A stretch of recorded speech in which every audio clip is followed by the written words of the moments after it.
En el verano de 1958, Peter Beagle era un conserje musical en un campamento de Cold Spring en Nueva York. Después de que los niños se iban a dormir, la mayoría de sus amigos conserjes se iban al campamento de mujeres.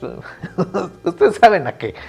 Algo que Beagle, como un nerd virginal, pues nunca terminó participando. Prefería quedarse a escribir en una maquinita que sus padres le regalaron, que no hacía tanto ruido, y ahí Beagle comenzó a escribir los primeros capítulos de lo que sería su primera novela, El buen lugar privado. La novela se publicaría cuando Beagle apenas tenía 21 años y sería un notorio éxito en ventas, y algo que sin duda alguna le puso peso al autor para lo que fuera su siguiente novela, y de la que sería por la que todo el mundo lo reconocería hasta nuestros tiempos. En 1962, a la edad de 23, Beagle acamparía junto a su mejor amigo en una cabaña de Connecticut y en donde se propondría a tener ideas a escribir con él. De hecho, cantaban sobre huevos fritos y así.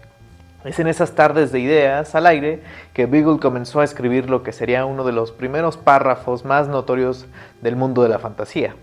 El unicornio vivía en un bosque de lilas completamente solo. Era vieja, aunque no lo sabía, y ya no tenía el color descuidado de la espuma del mar, sino el color de la nieve que cae en una noche de luna llena. Pero sus ojos eran aún claros e incansables, y todavía se movía cual sombra en el mar. Beagle, siendo un perfeccionista, abandonaría su idea cuando llevaba cerca de 85 páginas, que terminaría finalmente por atender hasta 1968 cuando publicó El último unicornio, quizás más por la necesidad que por gusto, algo que constantemente hace hincapié porque le parecía difícil de volver a leer por recordarle sobre todo su juventud, cuando no tenía problemas dentro del mundo adulto, ya tenía hijos, o sea, escribió rápido y ya tenía hijos. Para beneficio del propio Beagle, El último unicornio fue un éxito de ventas inusitado, en gran parte porque honestamente nadie había intentado plasmar ficción con un unicornio como protagonista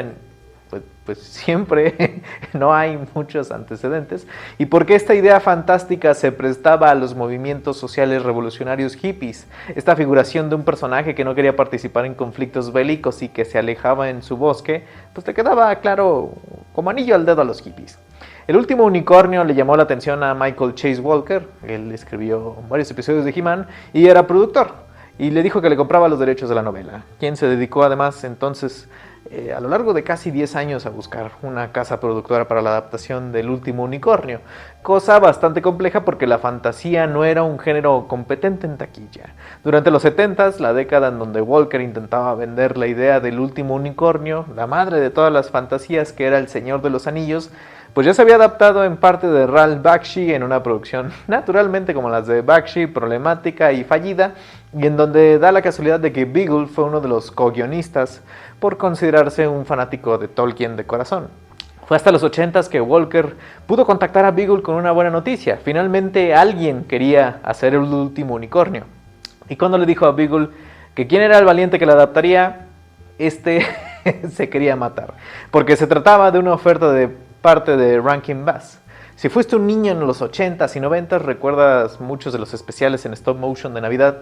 como el de Rodolfo el reno de la nariz, Jack Frost y Frosty el hombre de nieve, y pues estas son producciones de Rankin Bass, las cuales eran del completo desagrado de Beagle por considerarlas encima de fofas y sobre todo ofensivas, dada que las adaptaciones de Tolkien que fueron desechadas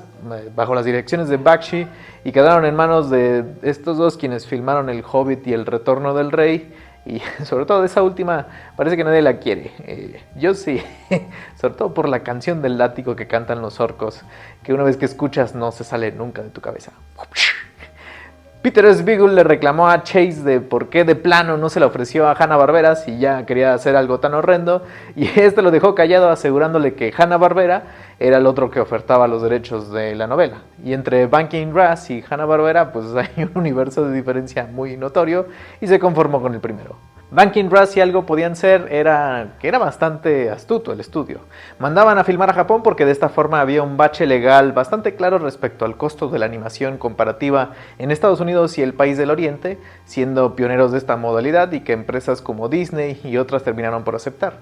animar en Estados Unidos es muy caro y irónicamente ellos que les adjudicaban pues esta situación de importación pues terminaron aceptándolo porque veían cómo los costos eran menores. Mankin Russ entonces formaría alianzas con estudios de animación japonesa, particularmente con Topcraft. Topcraft era un estudio demasiado avanzado y que puedes reconocer si veías caricaturas en los 80s como los creadores de Fuerza G y de Maya la abejita, por lo menos en el campo de la animación. Estos eran coproducciones. Además, pues era envidiable lo que tenían porque contaban con más oficinas de animación de lo común y en especial tenían una de las pocas cámaras multiplano de 35 milímetros en el país. Tan solo como referencia, esta cámara pues fue utilizada en cosas como Pinocho de Disney, que simulaba un multimovimiento que de otra forma y sin contar con la tecnología hubiese sido un completo dolor de cabeza siquiera de animar. Tenía años sin volver a ver El último unicornio, siendo una película que pasé en mi infancia y que seguramente recordé en ese natural deteste esnovista hacia Rankin Bass por considerarlos pues, sujetos inmundos y sacrílegos en mi pubertad, pero pues he hecho las paces, quizás un poco tarde. Hace pues apenas un mes Jules Bass falleció, el único sobreviviente del dúo al que no se le da mucho el crédito de ser pioneros dentro de la animación independiente y que peleaban frente a Disney y Warner, por lo menos en el terreno de los especiales de televisión, y que fueron valientes en querer hacer lo que pues, nadie les daba crédito. Precisamente la última etapa de Mankin Russ fue en medio de este subgénero fantástico y El último unicornio fue la apuesta que hicieron para ser tomados en serio, cosa que no pasó considerando la poca taquilla de la película, pero que honestamente resulta mucho más trágico porque se trata de la mejor película que hicieron en la historia del estudio. Primero que nada es una adaptación enteramente fiel, porque si el autor se encontraba nauseabundo de saber que Mankin Russ adaptaba El último unicornio, la labor precisamente sería algo que llevaría Peter Spiegel, y quien tuvo libertad creativa total y de respeto. El último unicornio es bastante fiel, me atrevería a decir que una de las adaptaciones más fieles de una novela.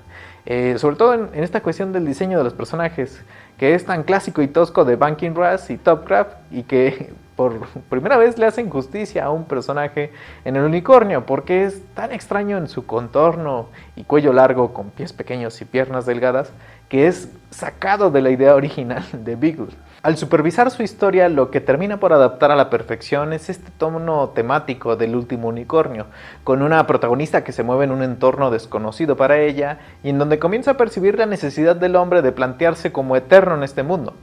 sea a través de un carnaval, una cosecha o de ser un poderoso rey. De magos y villanos que ven al unicornio como algo tan distante de un entendimiento de la normalidad que representa la mortalidad, pero también como un objeto para obtener precisamente sus objetivos. Y es en el unicornio y su transfiguración a Lady Amatea lo que encuentro mucho más trágico del asunto. La ficción siempre establecerá esta transmutación como algo que el animal busca tener para comprender a la humanidad y quizás pertenecer a ella. Pero si de por sí el andar del unicornio, al saberse la última de su especie, es melancólico, cuando se vuelve mujer adquiere un tinte de erotismo contrastante a la figuración virginal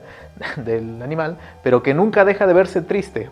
porque por primera vez se entiende la queja de la condición humana y que otro autor pues dejaría postulada como omitida ahora que se enamoró de un apuesto príncipe, pero que el unicornio debe obligarse a volver a su naturalidad, no solamente para el orden del mundo al que rige, sino sabiendo que este amor es algo que no puede compartir. Está destinada a seguir sola en este mundo velando en un modo casi divino.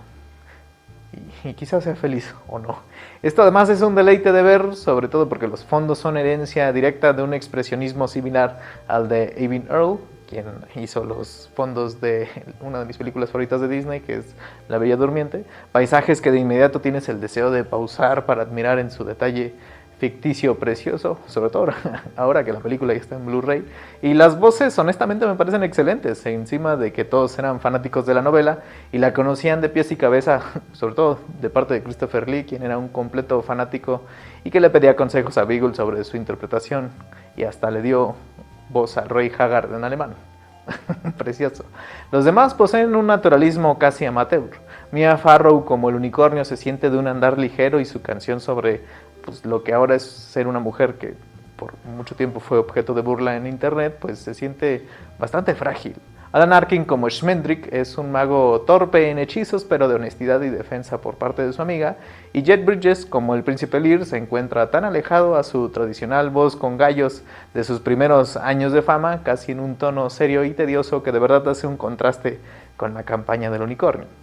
Y hay que mencionar el score musical de Jimmy Webb con las canciones de América, algo que también,